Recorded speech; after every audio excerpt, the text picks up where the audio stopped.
Leadership 101. This is an introduction to what does leadership mean.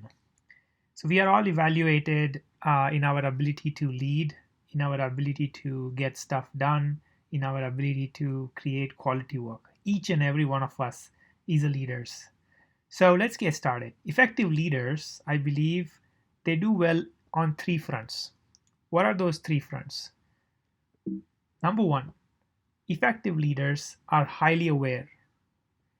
They have a model of getting better. They have the ability to inspire and influence people around them. So these are the three buckets of topics that I'll be talking about for this introductory video. Step one is awareness. So you work in a team and you guide your team to achieve results. You and I, both as individual contributors, as leaders and managers, are at the very center. We work in a team setting. We achieve results. We work and we provide guidance. To know the fact that these are the three big pillars of us achieving results, working in a team setting, and providing guidance and working with the people around us so that the relationships are built, our responsibilities are taken care of, and the culture that we bring about in how we work is the key awareness. You start with that key awareness of your own responsibility. You start with awareness as a leader of your strengths and weaknesses, your likes and dislikes, your style, your blind spots. Once you have a stable awareness of yourself, you can expand that to the awareness of your immediate team members as to what are their likes and dislikes, what are their strengths and weaknesses. You can continue to expand that to your bosses. What is their strengths and weaknesses? How do they work well? What is their style? Once you know and are aware of yourself, your team member, you can continue to expand your awareness to even deeper levels. Some team members, you will quickly realize, always require new challenges. These are the ones I would call superstars. They need new kinds of challenges. They need new kinds of learnings. And you'll also realize that there'll be some team members who are rock stars. They like to go deep. They want to have a very in-depth understanding of certain topics. Both of these are amazing set of team members. But for you to be aware as to what are the strengths of each and every one of your team members is a first critical aspect on the foundation on which leaders build on. Once you have gained awareness of yourself and your team, you can expand that to your company. You can expand to the fact of understanding how does your company work? How does your company make money? What are the competitors? What is global trends? In this process, you become aware not just about the people, but also the business and how you create value in the society. So step one is to be strong in awareness. Awareness is the critical foundation.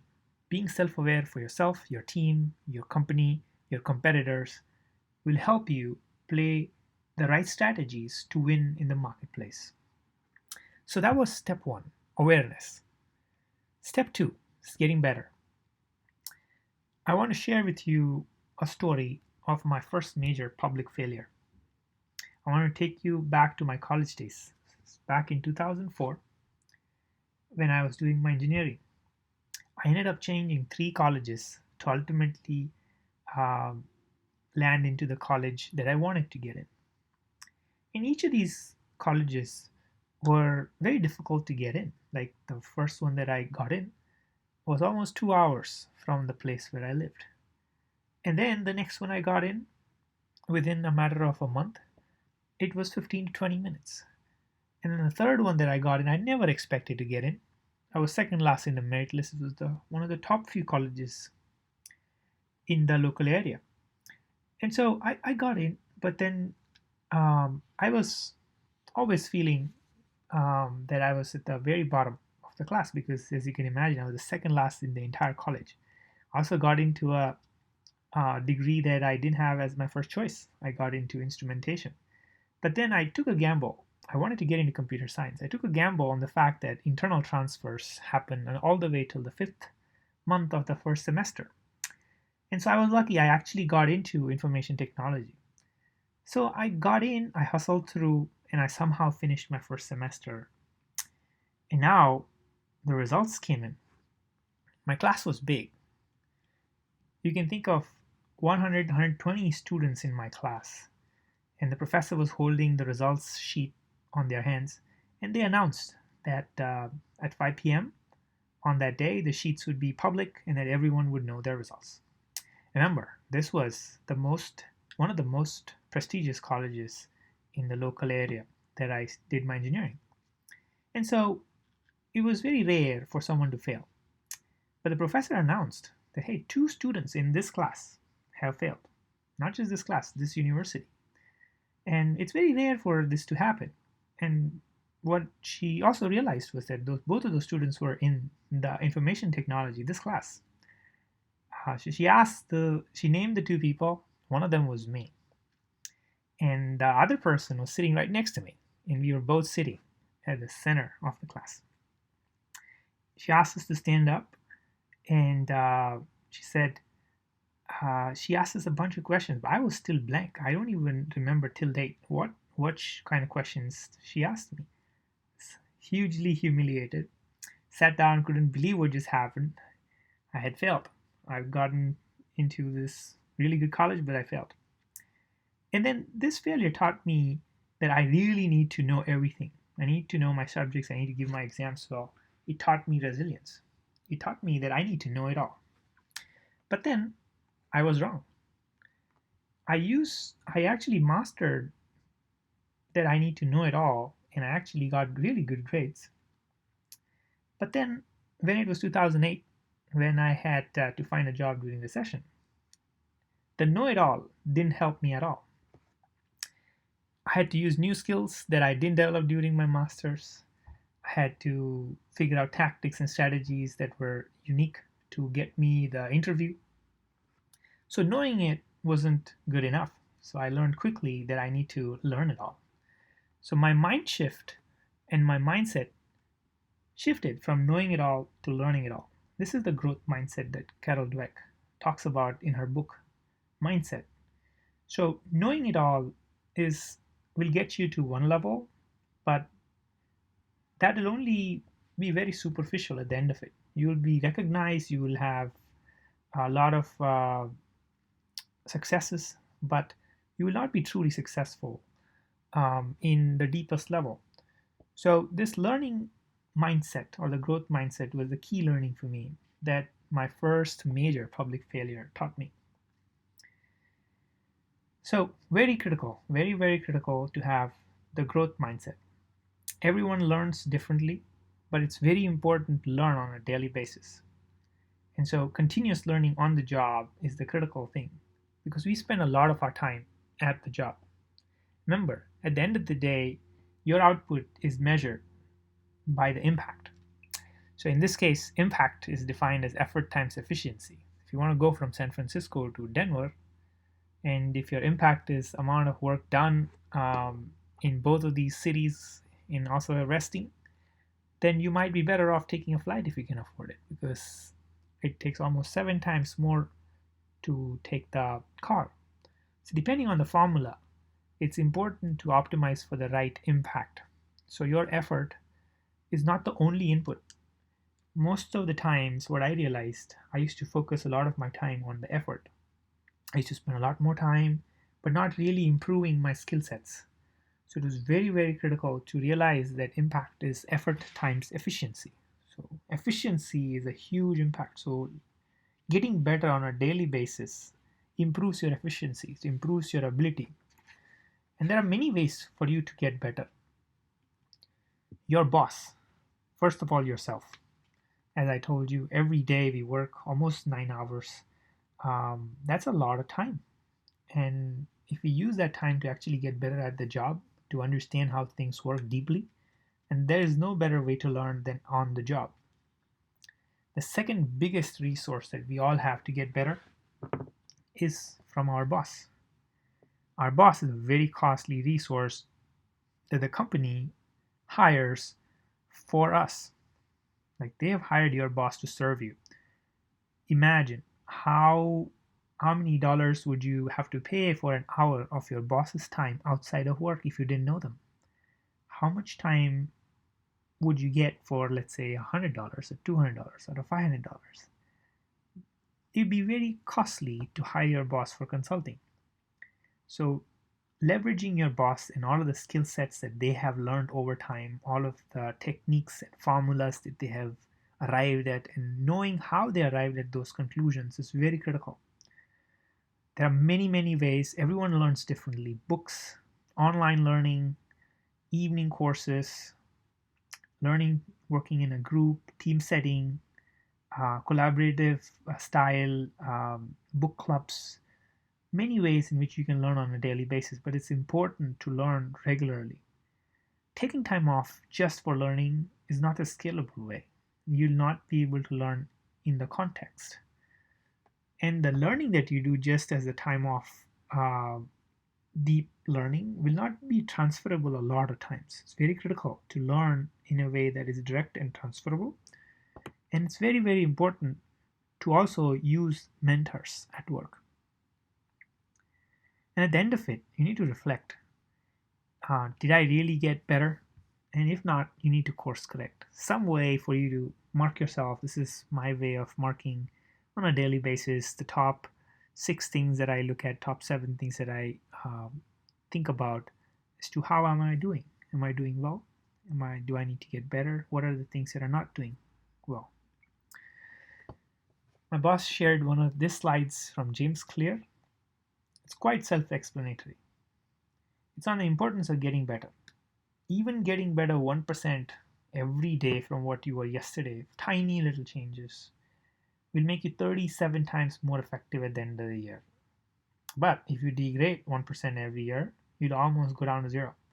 So every day, if you make yourself a little bit better, try a little new things, and if you stick to those small habits for a long period of time, even as long as 1 year, it's quite transformational. Great habits of learning, getting better have a compounding effect on our careers. There are powerful ways to build any habit you can learn. Atomic Habits by James Clear, who created this slide, is a really good reference. And Ultra Learning is another book that talks about how to quickly and aggressively learn new skills and build habits that really stick. Habit formation is a talk in itself that we can have a separate video for.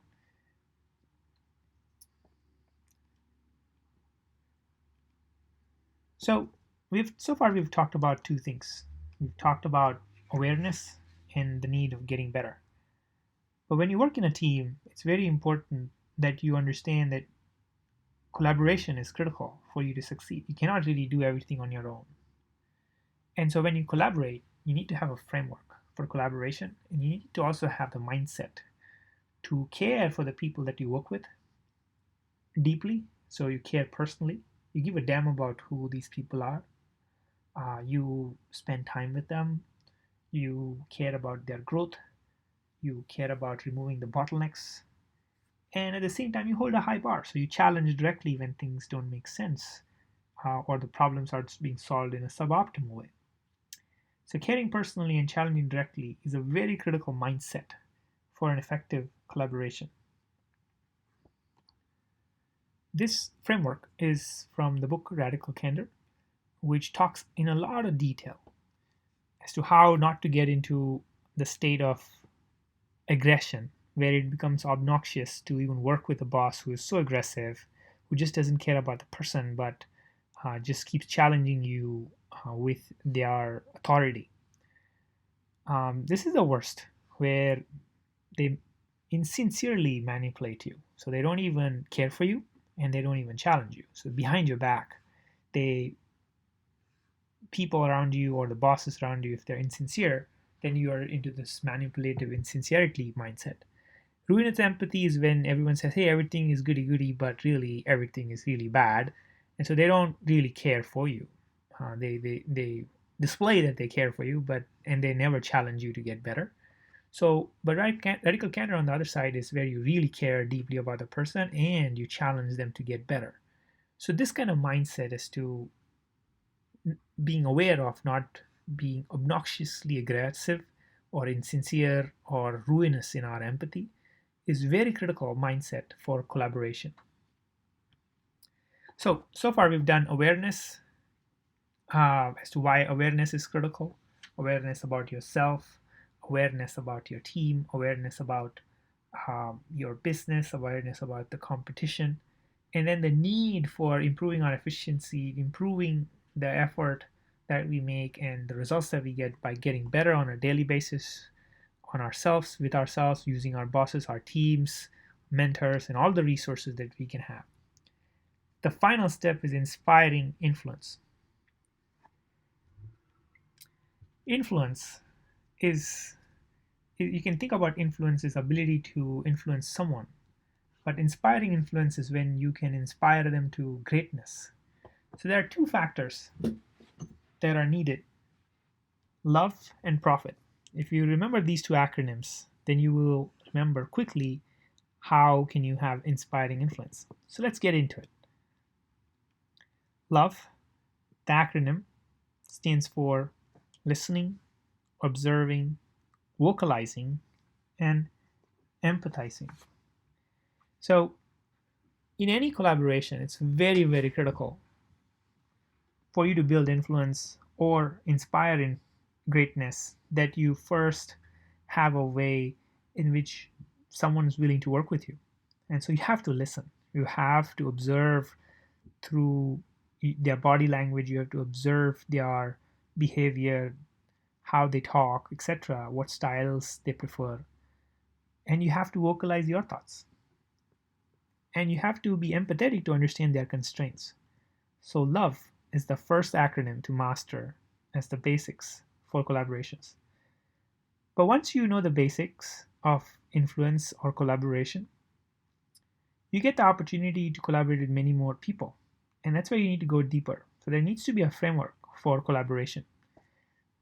So here's the cycle of collaboration. It starts with listening deeply to understand the problem and not to listen to just answer back.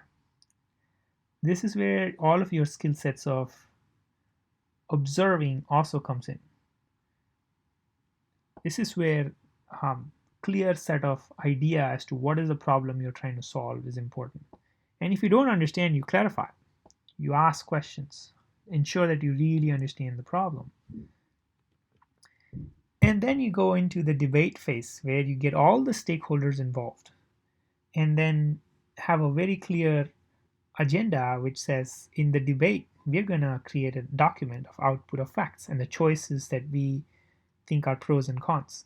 And this is where empathy comes in. So you empathize when you debate, understand the other person's problem. You also switch roles to make sure that you understand the other side as deeply as you'd want. So debating and then deciding and debating should be separate. Decision making is where you have already gone through the facts and then you have a clear decision maker. So having a very clear decision maker is critical. After debating and decision has been arrived, it's very critical to persuade all the team members so that everyone's bought in. Everyone's emotionally connected to the fact that we are going to do this. And you need to persuade with empathy. You need to understand the other person's viewpoint when you persuade them. Once everyone's bought in, it's time to execute. Time to hit the keyboard and get to finishing the work. At this point, you would need to block out time to execute on a much faster basis. Once you execute or deliver something, you'll have a lot of learnings. You will reflect on what worked, what didn't work, you prioritize, and then at the end of it, you would inform and the next decision. That's the collaboration cycle. Once you know how to collaborate effectively, and so you know the love part of influence, then you're ready for the next step. But this is the basic framework of listening, observing, vocalizing, empathizing, getting buy-in, prioritizing. This framework, once it's mastered, allows you to take the next step. That's the profit with the D. So once you can collaborate effectively, You need to know what gets people to actually collaborate. Proximity, frequency, intensity, and duration. Take an example of a close friend of yours. There should be at least two factors out of these which would be working in your favor if you had to influence someone. If you sit next to someone, then there is a very high chance that you would have a higher influence on them. So it's a proximity at play. If you meet with someone regularly and there's a high frequency of your conversation with them, there's a lot of rapport built. So if the frequency is high, then you have a more higher chance of influencing them. Same as intensity. If you talk with someone on a topic on depth, then you both really connect. When you connect on a subject and you both care about, then you are more likely to be good friends with them. And duration. Duration is like how long can you talk about a topic? And when you do this, you realize that if you want to increase your influence on someone, if you increase on proximity, if you increase on frequency, intensity, or duration, your ability to influence them increases drastically. So in our case, our friends, we have the power to influence them. A lot of times, really good friends are the ones that we really meet often. Or even if we don't meet them often, when we meet them, we meet them with a lot of intense connection. Those team members that are remote to you, very hard to have influence on them. And at the same time, if there is a team that's working on infrastructure and you're also deeply understand the infrastructure, it's very easy for you to connect, very easy for you to influence each other because there's a rapport built. Being able to influence is a very, very critical skill. You need influence in everything that requires any big project to be done. There'll be a lot of people involved, collaboration is critical. The biggest person that comes to my mind in my day-to-day work is my CEO, Jeff Weiner. It's the best example on this. He has a vision of building the economic graph and helping every member of the global workforce to be successful. This has a huge inspiration factor built in already, but he also works on and deeply understands, I believe, each of these factors. He has frequent all hands. He talks with a level of intensity that I've not seen anyone else do. He listens very deeply. He vocalizes his thoughts. He challenges you. And the intensity is just amazing. And so when you have these qualities, you can influence. And your ability to build friendship is the first step to building influence. Once you have built friendship, you have built influence, then you can inspire other people to great work. So friendship, influence, and inspiration, these are the steps. And the way you would do that is some of these factors, change some of these factors in your favor, and the friendship goes up. At the same time, if you want to distance yourself with someone, reduce the frequency, reduce the intensity, reduce the duration in which you talk with them, stop listening to them. Opposite, right? So your ability to influence goes down if you don't take care of these factors.